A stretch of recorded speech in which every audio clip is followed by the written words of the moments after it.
Hello बच्चों, let's see the question. The question is, in the Hardy-Weinberg's equation, the homozygous dominant individual in a population are represented by। तो यहाँ पे बोल रहा है Hardy-Weinberg's equation में जो homozygous dominant individuals है उनको यहाँ पे हम लोग किससे represent करते हैं। Option A is Q square, option B is Q, option C is 2PQ and option D is P square।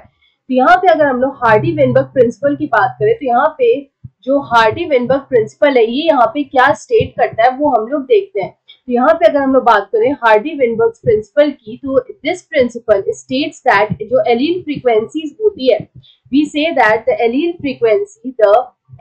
Frequency in a population, किसी भी पॉपुलेशन में जो एलील की फ्रीक्वेंसी होती है, the allele frequency of a population, it remains constant या फिर it remains stable, are stable or remains constant, are stable or it remains constant from generation to generation। यहाँ पे generation to generation यहाँ पे जो allele की frequency होती है किसी भी पॉपुलेशन में वो यहाँ पे कांस्टेंट होती है। तो इसको इन्होंने रिप्रेजेंट किया था एक इक्वेशन से।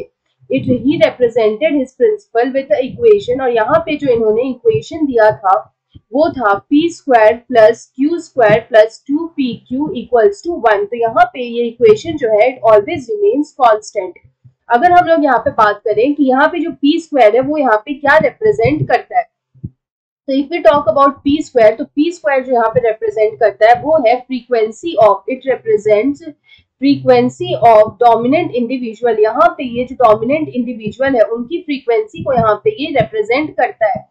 तो यहाँ पे p square represents dominant frequency of individual in a population, किसी भी पॉपुलेशन में जो डोमिनेंट इंडिविजुअल है उसकी फ्रीक्वेंसी को यहाँ पे रिप्रेजेंट करता है दिस p स्क्वायर। उसके बाद नेक्स्ट आता है यहाँ पे q स्क्वायर। q स्क्वायर जो होता है वो यहाँ पे फ्रीक्वेंसी जो है वो रिप्रेजेंट करता है of recessive individual in a population. Recessive individual जो है उसकी फ्रीक्वेंसी को यहाँ पे जो है वो रिप्रेजेंट करता है।